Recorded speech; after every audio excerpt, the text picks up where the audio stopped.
at Noon Indian Defense Academy.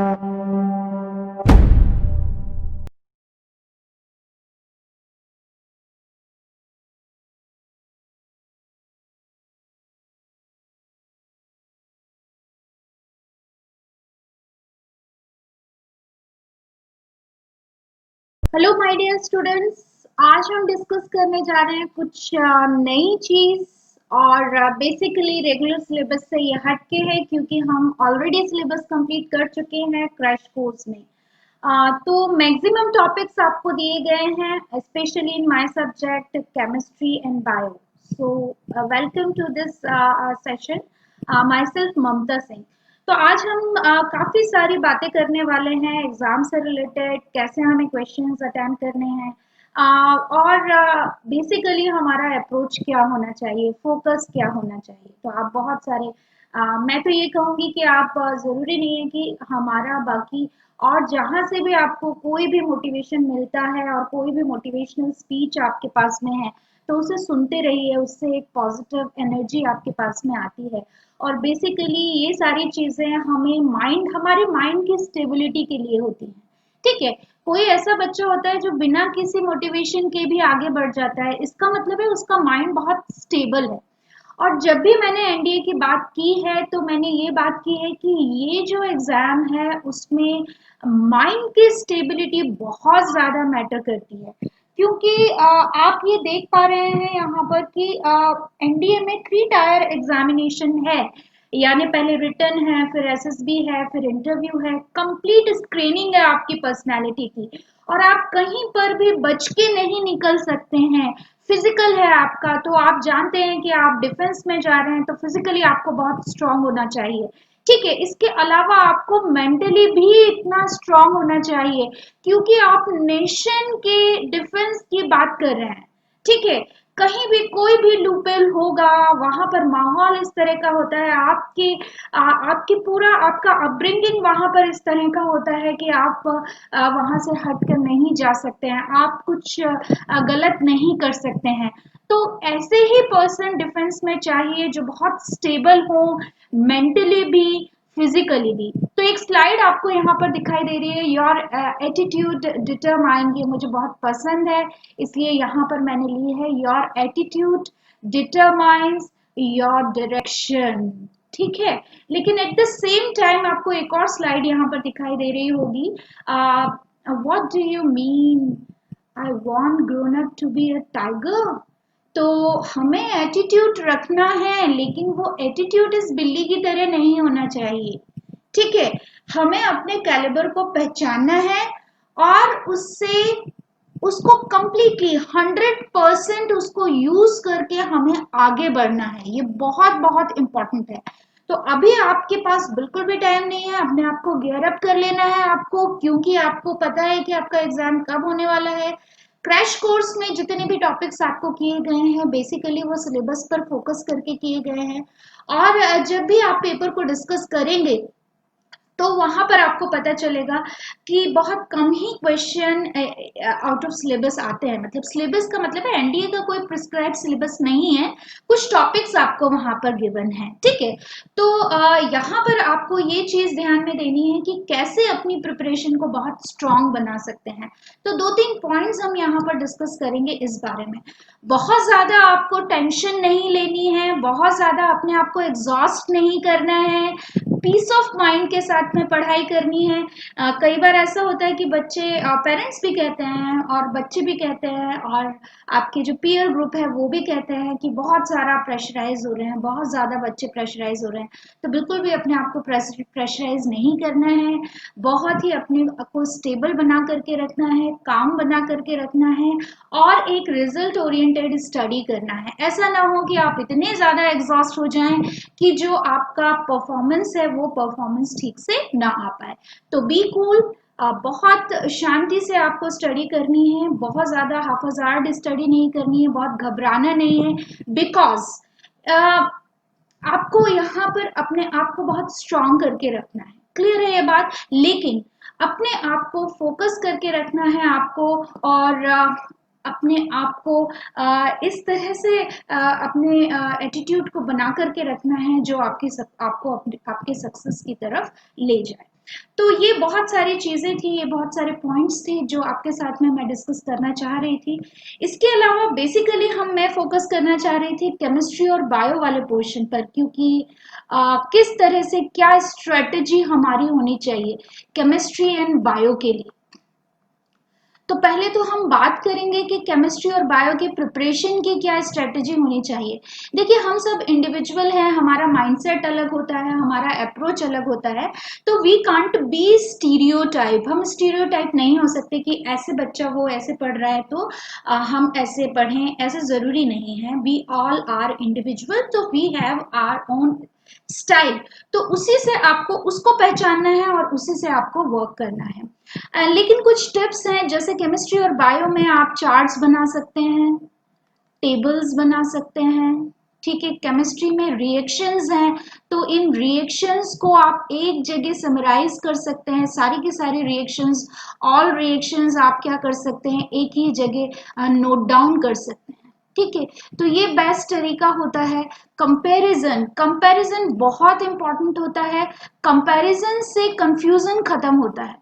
तो जब भी आप स्टडी करते हैं तो वो स्टडी क्या होनी चाहिए, कंपैरिजन बेस्ड होनी चाहिए। वहां पर कंपैरिजन बेस्ड स्टडी यदि आप करेंगे तो बहुत ही इम्पोर्टेंट आपके लिए रहेगा और बहुत इजी रहेगा, आप भूलेंगे नहीं। दूसरा, लर्निंग को पहचानिए। Learning is different from mugging, different from mugging. Learning is different. Learning क्या होती है, आप उस कॉन्सेप्ट को समझ रहे हैं, कॉन्सेप्ट को आप अंडरस्टैंड कर रहे हैं, इसके बाद आप उसको लर्न कर रहे हैं, तो वो बेसिकली लर्निंग है, जो बहुत बहुत इंपॉर्टेंट है। दिस इज वेरी इंपॉर्टेंट, क्योंकि एनडीए का जो पेपर है, एनडीए के पेपर में ज्यादातर जो क्वेश्चंस आते हैं वो क्वेश्चंस होते हैं डायरेक्ट क्वेश्चंस। और ये जो डायरेक्ट क्वेश्चंस होते हैं ये नॉलेज बेस्ड क्वेश्चन होते हैं। ठीक है, तो इसलिए, और नॉलेज बेस्ड क्वेश्चन हमेशा क्या रहते हैं, लर्निंग क्वेश्चंस रहते हैं। आप लर्न कर लिया, दैट्स ओके। ठीक है, तो एप्लीकेशन बेस्ड क्वेश्चन बहुत कम आते हैं, नॉलेज बेस्ड क्वेश्चन बहुत ज़्यादा आते हैं, एनडीए में डायरेक्ट क्वेश्चंस बहुत ज़्यादा आते हैं। इसलिए आपको यहाँ पर ध्यान रखना है कि लर्निंग आपको करनी है, लेकिन लर्निंग के साथ में आपको मगिंग नहीं करनी है। आपको उस कॉन्सेप्ट को समझना है, उसको अंडरस्टैंड करना है। बायो के केस में मैं आपको कह सकती हूँ कि biology it's all about terminology. तो बायोलॉजी में आपको यदि कुछ समझना है तो आप टर्मिनोलॉजी समझिए, और टर्मिनोलॉजी समझते वक्त आप किसी भी, कोई भी वर्ड है, कोई भी है, तो उसको आप ब्रेक कर लीजिए। ठीक है, फॉर एग्जाम्पल यहाँ पर मैं एक एग्जाम्पल ले लेती हूँ, जैसे कि हमारे पास टैक्सोनॉमी है। कई बार यहीं से क्वेश्चन बन जाता है, व्हाट इज टैक्सोनॉमी। तो आपको क्या करना है, आपको इस वर्ड को ब्रेक कर लेना है। टैक्सो मतलब टैक्सॉन, और नॉमी का मतलब, जब भी नॉमी या लॉजी स्टडी होता है तो उसका मतलब होता है स्टडी। तो जहां पर ग्रुप की स्टडी की जाती है, ग्रुप की स्टडी की जाती है, उसको हम क्या कहते हैं, टैक्सोनॉमी। यानी कि ये डायरेक्टली रिलेट कर रहा है किससे, क्लासिफिकेशन से। और क्लासिफिकेशन का बेसिस मैंने क्या बताया आपको, वो टैक्सास होते हैं, ग्रुप होते हैं, टैक्सा होते हैं, ग्रुप होते हैं। तो कोई भी वर्ड, सपोज आपने ऑटोट्रॉफ है, ऑटोट्रॉफ, ऑटोट्रॉफ को ब्रेक कर लीजिए। ऑटो मीन्स सेल्फ और ट्रॉफ मीन्स फीडिंग या न्यूट्रिशन। ठीक है, तो आपको कुछ लर्न करने की जरूरत ही नहीं है, आप सिर्फ वर्ड पर फोकस कीजिए, आपको कॉन्सेप्ट लर्न हो जाएगा और कभी आप भूलेंगे नहीं। तो bio it's all about terms, तो टर्म्स पर फोकस कीजिए। और बायो में जो मेजर पार्ट आपके पास है, जहां से क्वेश्चन बनते हैं, वो है सेल। कम से कम 1 से लेकर के 3 क्वेश्चंस तक यहाँ पर जरूर ही जरूर बनते हैं सेल वाले टॉपिक से। टिश्यूज से भी क्वेश्चंस आते हैं, कम से कम 2 से 3 क्वेश्चन टिश्यूज से आते हैं, टोटल 10 क्वेश्चन होते हैं। तो देखिए वेटेज देख लीजिए, टिश्यूज में मैं ये पैटर्न देख रही हूँ कि 1 से 2 क्वेश्चन टिश्यूज में जरूर आते हैं। इसके अलावा जो क्वेश्चन आते हैं वो है एनिमल फिजियोलॉजी से, या हम कहें ह्यूमन फिजियोलॉजी वाला आपको जो टॉपिक दिया हुआ है, ह्यूमन फिजियोलॉजी। ह्यूमन फिजियोलॉजी से आपको बहुत सारे क्वेश्चंस यहाँ पर आते हैं, ऑलमोस्ट 2 to 3 क्वेश्चंस, कई कई बार वेरिएबल होते हैं यहाँ पर क्वेश्चंस आते हैं। या फिर कुछ अलग से टॉपिक आता है तो इकोसिस्टम में से मैं ये देख रही हूँ कि पिछले सालों में कुछ एक क्वेश्चंस यहाँ पर बने हुए हैं। तो बहुत ही फोकस्ड रहिए, सिलेबस पर फोकस कीजिए, जो आपको सिलेबस गिवन है उस सिलेबस पर आप फोकस कीजिए, वही सिलेबस पहले आप कीजिए और इसी सिलेबस का क्या कीजिए, रिवीजन कीजिए।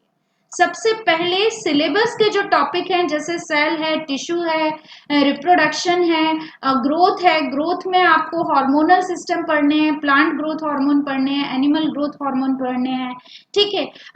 ह्यूमन फिजियोलॉजी की डिफरेंट ब्लड है या एक्सक्रीटरी सिस्टम है, एंडोक्राइन सिस्टम है, ये सारी चीजें आपको पढ़नी है। थोड़ा सा इकोसिस्टम वाला पार्ट पढ़ लीजिए क्योंकि लास्ट ईयर क्वेश्चंस आए हुए हैं, और इस सिलेबस को बार बार रिवाइज कीजिए, ठीक है। इस सिलेबस का रिवीजन जरूरी है, रिवीजन जितना भी सिलेबस आप कर रहे हैं उसका रिवीजन बहुत बहुत इंपॉर्टेंट है। तो थोड़ा सा फोकस्ड रहिए कि सिलेबस को आइडेंटिफाई कीजिए, हाफाजार्डली कहीं से कुछ भी मत पढ़ लीजिए।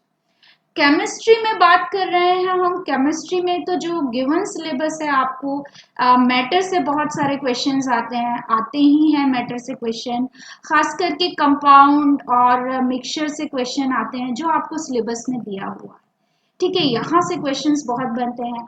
इसके अलावा जो रिएक्शंस हैं, oxidation, redox reactions, type of reaction से बहुत क्वेश्चन बनते हैं। इलेक्ट्रॉनिक कॉन्फ़िगरेशन से बहुत सारे क्वेश्चंस बन जाते हैं, ठीक है। तो ये सेट पैटर्न है, यहाँ से क्वेश्चन आ ही रहे हैं, आते हैं। एसिड, बेस और सॉल्ट, यहाँ से 2 या 3 क्वेश्चन तो जरूर ही आ रहे हैं। आप पैटर्न आप देख रहे हैं कि 2 या 3 क्वेश्चंस यहाँ पर जरूर आते हैं एसिड, बेस, सॉल्ट से, ठीक है। इसके अलावा क्योंकि मॉलिक्यूलर आपको दे रखा है, मॉलिक्यूलर वेट वगैरह, ये वैलेंसी वगैरह ये सब दे रखा है, तो ये वाले जो टॉपिक्स हैं इनको बहुत अच्छे से कीजिए, ये टॉपिक्स में से क्वेश्चंस आपको मिलेंगे। और सबसे बड़ा जो पार्ट है वो है एवरीडे केमिस्ट्री वाला, ठीक है। तो एवरीडे केमिस्ट्री में जैसे प्लास्टर ऑफ पेरिस है, प्लास्टर ऑफ पेरिस है, या आपको जिप्सम है, ये तो समझ लीजिए दोनों में से एक क्वेश्चन तो जरूर आता ही आता है। जिप्सम है, या ब्लीचिंग पाउडर है, या यहाँ पर बेकिंग पाउडर है, या सोप है, सोप से क्वेश्चन बहुत ज्यादा आते हैं, सोप से भी क्वेश्चन आते हैं। तो पहचानिए, थोड़ा सा स्टडी कीजिए, लास्ट ईयर के जितने भी क्वेश्चन पेपर आप कर सकते हैं वो कीजिए, आपको एक पैटर्न समझ में आएगा, और आपको ये भी समझ में आएगा कि बहुत सारे क्वेश्चंस ऐसे हैं जो रिपीट हो रहे हैं, कॉन्स्टेंटली वो रिपीट हो रहे हैं 1-2 साल के बाद, और उस टॉपिक में से थोड़ा सा चेंज हो करके क्वेश्चंस यहाँ पर आ रहे हैं। तो इसी कंटिन्यूएशन में ये तो हो गई प्रिपरेशन की बात। अब हम बात करते हैं कि कैसे हमें अटेम्प्ट करने हैं क्वेश्चंस केमिस्ट्री में और बायो में, क्लियर है। तो उसके लिए कोई क्लू मैं नहीं दूंगी, उसका रीजन ये है कि एट ए टाइम आपको क्या बेस्ट सुटेबल लगता है वहां पर, ठीक है। लेकिन अपनी स्ट्रेटेजी आपको बना करके जानी है कि फर्स्ट गो में, फर्स्ट राउंड में आप वो क्वेश्चन करेंगे जिनके लिए आप 100% श्योर हैं, 100% श्योर जिनके लिए हैं, आप फर्स्ट राउंड में उन क्वेश्चंस को करेंगे अच्छे से।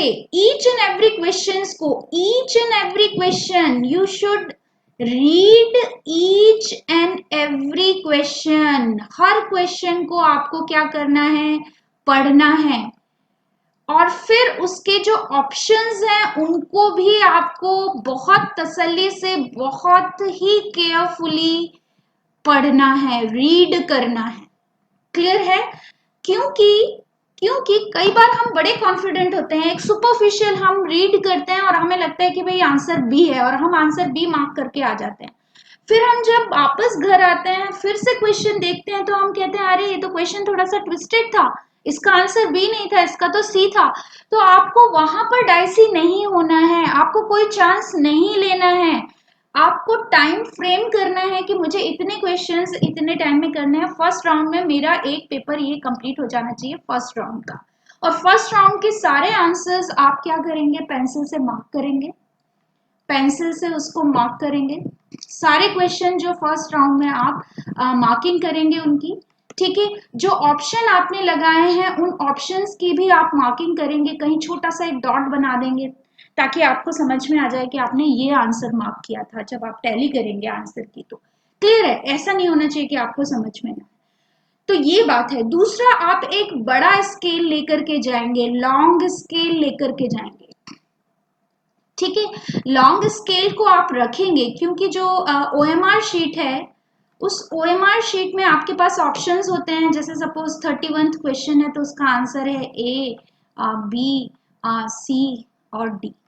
कई बार हम जल्दबाजी में क्या करते हैं, ये नीचे 32 है, ये 33 है, ये 34 है, मुझे तो आंसर करना था, मार्क करना था ए वाला, 31 का ए करना था और मैंने यहां पर कर दिया 32 का ए, ठीक है, 32 का ए कर दिया। तो इसके लिए मुझे क्या करना है, इसके लिए मुझे एक स्केल लेकर के जाना है, बड़ा वाला स्केल जो मैं रखती रहूंगी और उसको खसका करके मैं क्या करूंगी, वहां पर मार्किंग करूंगी। तो कई बार ऐसे मार्किंग हो जाती है जिससे कि पूरी की पूरी सीरीज आपकी क्या हो जाएगी, पूरी सीरीज आपकी इनकरेक्ट हो जाएगी। तो इन छोटी छोटी सी चीजों का आपको बहुत ध्यान में रखना है, क्योंकि बार बार आप टैली करेंगे तो टाइम कंज्यूमिंग होगा, क्योंकि आपको टाइम भी सेव करना है, बहुत सारे क्वेश्चंस आपको अटेम्प्ट करने हैं एक लिमिटेड टाइम पीरियड में। क्लियर है ये बात। तो ये एक लॉन्ग स्केल जरूर होना चाहिए आपके बॉक्स में, पेंसिल होनी चाहिए, जो भी है रूल्स वगैरह उनको फॉलो कीजिए। पेंसिल आपको जरूर रखनी है वहां पर, इरेजर रखनी है आपको वहां पर, जरूर जरूर चाहिए आपको। तो ये टूल्स आपके पास में वहां पर होने चाहिए। और दूसरा होना चाहिए कूल माइंड, ठीक है। बहुत ज्यादा एग्जैजरेट नहीं करना है अपने को, बहुत ज्यादा आपको अपने आप को एग्जॉस्ट नहीं करना है, कूल माइंड से आपको क्या करना है, क्वेश्चन पेपर सॉल्व करना है। सो दीज आर ऑल, ये आप सभी समझदार हैं, आप जानते हैं, लेकिन थोड़ा सा एक बार फिर से आपके साथ में डिस्कशन हो गया है। चलिए अब हम डिस्कस करते हैं बेसिकली जो पार्ट आज बहुत इंपॉर्टेंट था, वो था हमारा कि हम एग्जाम कुछ लास्ट ईयर्स के पेपर्स यहाँ पर स्टडी करने वाले हैं। तो ये सेकंड पेपर हम यहाँ पर डिस्कस कर रहे हैं और फर्स्ट क्वेश्चन इसमें आप देख रहे हैं, फटाफट मैं इसको डिस्कस करूंगी आपके साथ में। फर्स्ट क्वेश्चन आप देख रहे हैं, the atomic number of an element is 8, how many electron will it gain to form a compound with sodium. ठीक है, तो अब 8 ये है, ये एटम है, इसका एटॉमिक नंबर 8 है, तो इलेक्ट्रॉनिक कॉन्फ़िगरेशन क्या बनेगा, 1s2 2s2 2p4।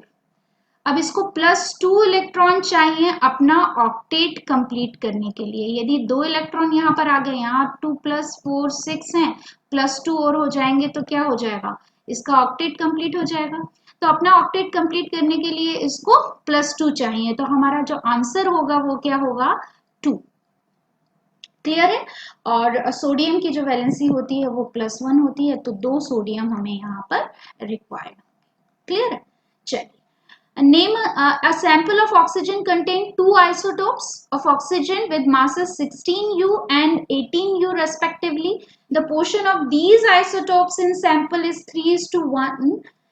What will be the average atomic mass of oxygen in this sample? जब भी हमारे पास proportion दिया होता है तो हम क्या करते हैं, उसको हम 100% में डिवाइड कर लेते हैं। तो 3:1 है, इसका मतलब है 75% और आपका 25%। तो हम क्या करेंगे, जब भी परसेंटेज, ये फ्रैक्शन गिवन है, परसेंटेज गिवन है, तो इसको हमने परसेंटेज में बदल दिया।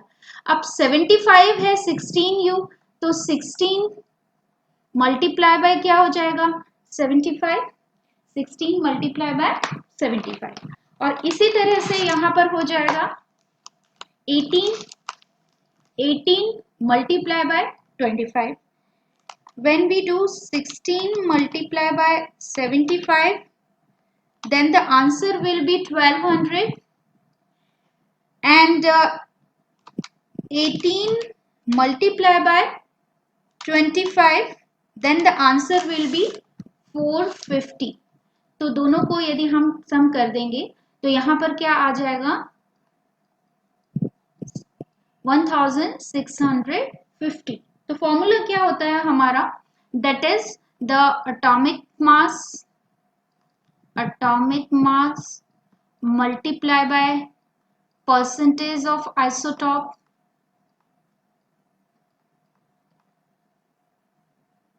A plus atomic mass multiply by percentage of isotopes B divided by 100. तो यहां पर हमने कर लिया ये 1650 डिवाइडेड बाय 100, तो 16.5 हमारा आंसर आ गया. ठीक है, तो ऑप्शन क्या सही होगा, D. Next is which one of the following is a heterogeneous mixture. Hydrochloric acid, vinegar, soda water, ये क्या है, दे आर होमोजेनस मिक्सचर. ठीक है, इनको आप सेटल करेंगे तो ये सेटल नहीं होंगे, लेकिन मिल्क को थोड़ी देर आप रख देंगे तो आप देखेंगे उस पर मलाई जम जाएगी. तो क्लियर बाउंड्रीज वहां पर बन गई, इसलिए मिल्क क्या है, एक हिट्रोजिनस मिक्सचर. आंसर क्या होगा, सी. What is the formula mass of anhydrous sodium carbonate? Anhydrous sodium carbonate यानी कि इसमें water of crystallization नहीं जोड़ना है, और given masses of sodium, carbon and oxygen are given 23, 12 and 16 unit. तो हमें इसका फॉर्मूला पता होना चाहिए. हमें पता है कि सोडियम कार्बोनेट का फॉर्मूला क्या है, Na2CO3. तो Na का आपको दिया हुआ है, तो Na का दिया हुआ है 23U into 2 प्लस कार्बन का दिया हुआ है 12 प्लस 16 मल्टीप्लाई बाय 3. तो ये जो आंसर बनेगा ये बना आपका 106 यूनिट. तो answer B will be correct. तो ये देखिए मॉलिक्यूलर मास जो है आपका मॉलिक्यूलर वेट से ये क्वेश्चन आया हुआ है, ये क्वेश्चन एटम से आया हुआ है, ये क्वेश्चन मिक्सचर से आया हुआ है. ठीक है, ये इलेक्ट्रॉनिक कॉन्फ़िगरेशन से ये क्वेश्चन आया हुआ है. तो जो जो चीजें आप फोकस करते जाइए कि कौन से पार्ट से क्वेश्चन हमारा बन रहा है. आइए बात करते हैं another, that is next question, which one of the following is called a syn gas. तो आंसर है सी. डायरेक्ट क्वेश्चन है आपका, CO plus H2 syn gas होती है, CO प्लस H2. ठीक है, तो डायरेक्ट क्वेश्चन आपको आया हुआ है. जो गैसेस हैं उन गैसेस में हमने स्टडी किया है carbon dioxide, carbon monoxide, nitrogen है, हाइड्रोजन है. तो हाइड्रोजन और कार्बन मोनोऑक्साइड को मिला करके क्या बनती है, सिन गैस बनती है. फिर permanent hardness of water can not be removed by which one of the following methods. Treatment with washing soda, Calgon method and ion exchange method, ये परमानेंट हार्डनेस को निकालने वाली टेक्निक होती हैं. और बॉइलिंग हमने स्टडी किया था, बॉइलिंग से टेम्पररी हार्डनेस को हम खत्म कर सकते हैं. ठीक है, तो हमारा जो आंसर बनेगा वो बनेगा सी. परमानेंट हार्डनेस को हम बॉइलिंग से नहीं कर सकते. विच one of the following reaction will give NO gas at one of the products. तो यहाँ पर जो कंसंट्रेट HNO3 के साथ में Cu या Zn जब काम करेंगे तो यहाँ पर प्रोडक्ट बनेगा NO2 गैस बनेगी. ठीक है, इसी तरह से डाइल्यूट के साथ में Zn करेगा तो यहाँ पर भी NO2 गैस बनेगी. आंसर यहाँ पर बनेगा A, Cu plus H8 and HNO3 dilute के साथ में रिएक्शन होगी तो ये बनेगा आपका नाइट्रिक ऑक्साइड. तो आपको एसिड में से क्वेश्चन आया हुआ है, मेटल प्लस एसिड का रिएक्शन यहाँ पर हो रहा है, मेटल प्लस एसिड. तो पहचान लीजिए एसिड में से ये क्वेश्चन आया हुआ है, ये वाटर में से क्वेश्चन आया हुआ है, हाइड्रोजन में से क्वेश्चन आया हुआ है. फिर विच one of the following is a tribasic acid. Tribasic मतलब जो 3+ आयन दे. तो फॉर्मूला हमें पता होना चाहिए, हाइड्रोक्लोरिक एसिड का होता है तो इसमें से तो सिर्फ एक प्लस निकलेगा। नाइट्रिक एसिड भी HNO3 होता है तो इसमें से भी एक ही प्लस हाइड्रोजन निकलेगा। और सल्फ्यूरिक एसिड का H2SO4 होता है तो इसमें से दो हाइड्रोजन निकलेंगे, हाइड्रोजन आयन निकलेंगे। फॉस्फोरिक एसिड का होता है H3PO4। तो यहाँ पर हमें क्या मिलेंगे, 3 हाइड्रोजन आयन यहाँ पर हमें मिलेंगे, मतलब ये प्रोटॉन हमें यहाँ पर मिलेंगे। इसलिए हमारा जो आंसर होगा वो आंसर होगा phosphoric acid D. Which of the following statement is not correct? Not correct, देखिए थोड़ा सा ट्विस्ट कर दिया है, नॉट करेक्ट, क्लियर है? अच्छा, ऑप्शंस क्या है? All carbon and diamond are linked by carbon carbon single bond, तो ट्रू है ये रॉन्ग नहीं है। Graphite is layered structure in which layer are held together to weak van der Waals force, ये बिल्कुल सही है, वीक वॉन्डरवॉल फोर्स से हेल्ड होते हैं। Graphite layer are formed by hexagonal ring, ये भी हमने डिस्कस किया था, और हेक्सागोनल रिंग के बीच में गैप होता है, जो ये जो प्लेट्स होती हैं 2 डायमेंशनल स्ट्रक्चर होता है और वो वॉन्डरवॉल फोर्स से लिंक्ड होती हैं। Graphite layered are held together by carbon carbon single bond, भाई कार्बन कार्बन सिंगल बॉन्ड तो नहीं होते हैं लेयर के बीच में, तो नॉट करेक्ट, इसका मतलब क्या है? Option D. अब आते हैं हम next question, which one of the following is called a dry ice. बहुत क्वेश्चन आता है आपको, ये CO2 से क्वेश्चन आया हुआ है आपको। Dry ice, sodium carbon solid carbon dioxide is called as dry ice, फिर से डायरेक्ट क्वेश्चन आया हुआ है। The solution of which one of the following will have pH less than 7? Less than 7, इसका मतलब क्या है? देखिए NaOH क्या है, ये तो बेस है तो इसका मोर देन 7 होगा ही होगा, ठीक है। FeCl है तो FeCl ये सॉल्ट है, KCl एक सॉल्ट है, NaCl एक सॉल्ट है। तो यहाँ पर ये जो NaCl है, दैट NaCl जो है एक न्यूट्रल सॉल्ट है, न्यूट्रल सॉल्ट, ठीक है। KCl क्या है? KCl आप देखिए यहाँ पर कि दैट इज, इनका हम फॉर्मेशन देख सकते हैं कि KCl किससे बनेगा। तो ये बना सपोज KOH यहाँ पर आएगा, है ना, और HCl से ये FeCl3, तो यहाँ पर ये बना FeOH whole twice plus HCl will give Fe whole thrice, FeCl3 plus HCl, ठीक है। तो यहाँ पर आपका बन गया water, H2O, 3H2।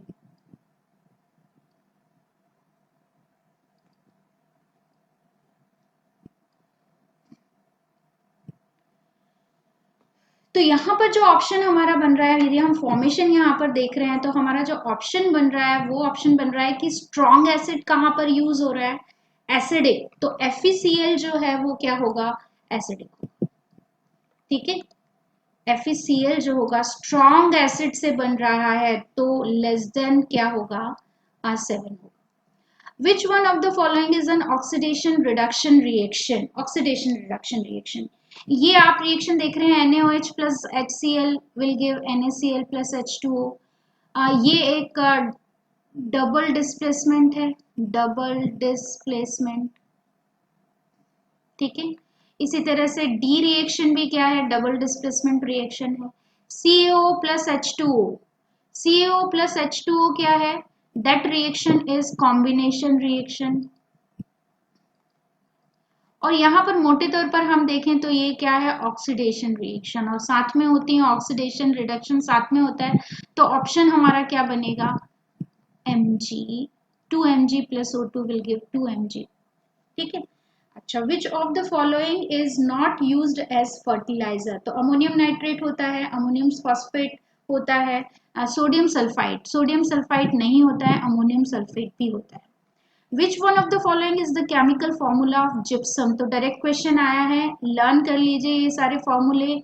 CaSO4.2H2O।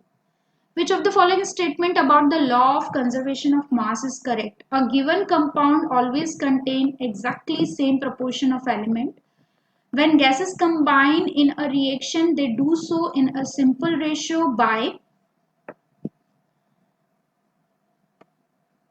volume provided all gases at room temperature. Matter can neither be created nor destroyed. तो ये वाला जो है वो law of conservation of mass को क्या करता है, प्रूव करता है. ठीक है. Equal volume of all gases, तो ये तो गैसियस लॉ है. आइए बात करते हैं बायोलॉजी सेक्शन की. तो जो क्वेश्चन आपको आया हुआ है, the following item consists of two statement 1 and 2. Examine these two statement carefully and select the correct answer using the code given below. Both the statement are individually true and statement second is the correct explanation of statement 1. B, both the statement are individually true but statement second is not the correct explanation of statement 1. C, statement 1 is true but statement second is false. D, statement 1 is false but second is true. So the statement 1 is phytoplanktons produce most of the organic carbon in the ocean. Ecosystem से ये question आया हुआ है. Second है algae are produced in cold water biome. तो ये तो गलत है क्योंकि एल्गी तो वार्म वाटर में भी हो सकती है, नॉर्मल वाटर में भी हो सकती है, जरूरी नहीं है कोल्ड वाटर में. लेकिन ये सही है कि ज्यादातर जो ऑर्गेनिक कार्बन होता है मतलब फोटोसिंथेसिस होता है वो फाइटोप्लैंक्टॉन्स ही करते हैं. तो इसके लिए हमारे पास जो ऑप्शन आता है वो आता है सी, ऑप्शन सी.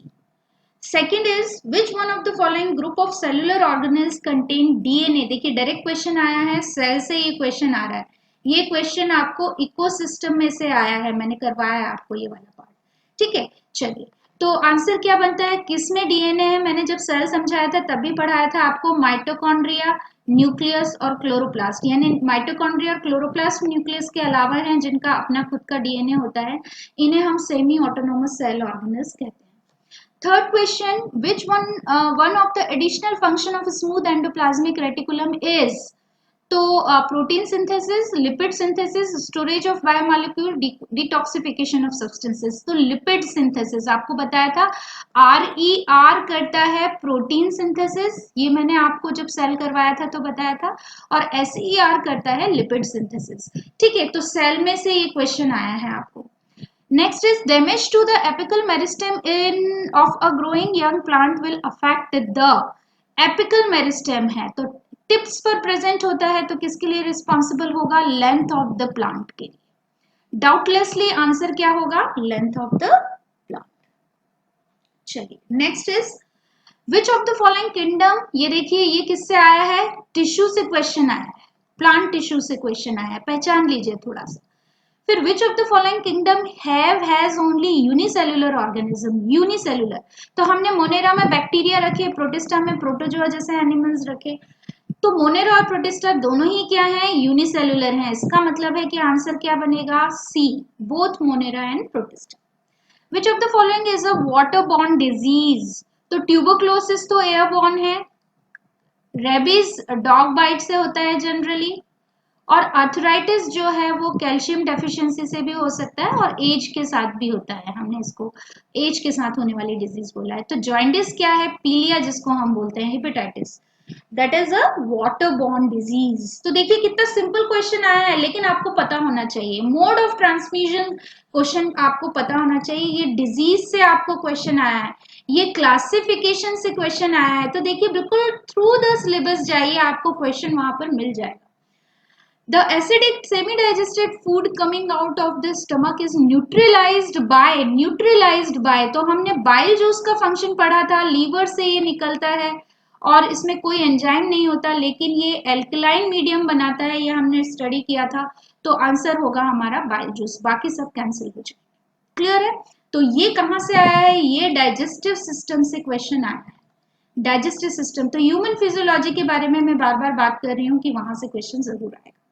फिर आते हैं the oxygenated blood from the lung is received by. Oxygenated blood तो आपको मैंने डबल सर्कुलेशन बताया है. लेफ्ट ऑरिकल में ऑक्सीजनेटेड ब्लड आता है थ्रू पल्मोनरी वेन्स. के थ्रू कहाँ आएगा, लेफ्ट ऑरिकल। क्लियर है। तो ये भी ह्यूमन, ये आ रहा है आपका सर्कुलेटरी सिस्टम से। तो देखिए फिर से किससे आ रहा है, आपका ह्यूमन फिजियोलॉजी से क्या आ रहा है, क्वेश्चन आ रहा है यहाँ। तो पहचानते जाइए और इन क्वेश्चंस को क्या करते जाइए आप, इन क्वेश्चंस को आप थोड़ा सा आपको फोकस करना पड़ेगा क्वेश्चंस को, और फिर इन क्वेश्चंस को आप अच्छे से क्या कर सकते हैं, रिवाइज कर सकते हैं। टॉपिक्स वही डालिए आप जो टॉपिक्स आपके सिलेबस में है। The oxygen evolve during photosynthesis, तो ये न्यूट्रिशन इन प्लांट से आ रहा है क्वेश्चन, न्यूट्रिशन इन प्लांट से क्वेश्चन आ रहा है। मैंने फोटोसिंथेसिस करवाया है आपको और वहां पर ये भी बताया था कि ये बहुत ही रेगुलर क्वेश्चन है। तो देखिए 2018 के सेकेंड उसमें ये क्वेश्चन आया हुआ है, वाटर से आता है। जब वाटर मॉलिक्यूल स्प्लिट होता है तो दो, हमने कहा कि हाइड्रोजन आयन बनते हैं, दो इलेक्ट्रॉन रिलीज होते हैं और एक ऑक्सीजन का आयन यहाँ पर रिलीज होता है, और ये ऑक्सीजन O2 के फॉर्म में कहाँ चली जाती है, एटमॉस्फेयर में चली जाती है। और ये मैंने आपको बताया था कि CO2 में भी ऑक्सीजन है और वाटर में भी ऑक्सीजन है। तो ये क्वेश्चन बहुत पूछा जाता है कि भाई किससे ऑक्सीजन इवॉल्व होती है, तो बेसिकली वो वाटर से ऑक्सीजन इवॉल्व होती है। ठीक है, चलिए next is which of the following depict the correct circuit of reflex arc. तो नर्वस सिस्टम से अगेन क्वेश्चन आ गया, ह्यूमन फिजियोलॉजी से क्वेश्चन आ गया। तो आप देख लीजिए कि लास्ट 7, 8, 9 एंड 10 ये पूरे फिजियोलॉजी से क्वेश्चंस आए हुए हैं। एक प्लांट फिजियोलॉजी से आ गया और बाकी 3 ह्यूमन फिजियोलॉजी से आ गया। तो रिसेप्टर्स का आंसर बनेगा receptor, sensory neuron, spinal cord, motor neuron, effector neuron. ये आपको रिफ्लेक्स आर्क मैंने बताया था और बोला भी था कि ये कई कभी सिंपल ऐसे ही क्वेश्चन पूरा आर्क से ही ये क्वेश्चन पूछ लिया जाता है। क्लियर है, ये पाथवे होता है। तो ये हमने आज 2018 का पेपर किया है, इससे आपको काफी कुछ आइडिया लग जाएगा। रिवाइज करते रहिए, डाउट्स को क्लियर करते रहिए, मगिंग मत कीजिए, लर्निंग कीजिए, और चाहें तो नोट डाउन कीजिए, पेन डाउन कीजिए, उनको बार बार लिख करके देखिए और फोकस करके आप अपना क्वेश्चन पेपर वहां पर अटेम्प्ट कीजिए, बहुत पीस ऑफ माइंड के साथ में और थोड़ी सी स्ट्रेटजी के साथ में, बहुत कूल होकर के अपना 100% दीजिए। Definitely you will get success. So all the best. This is Mamta Singh.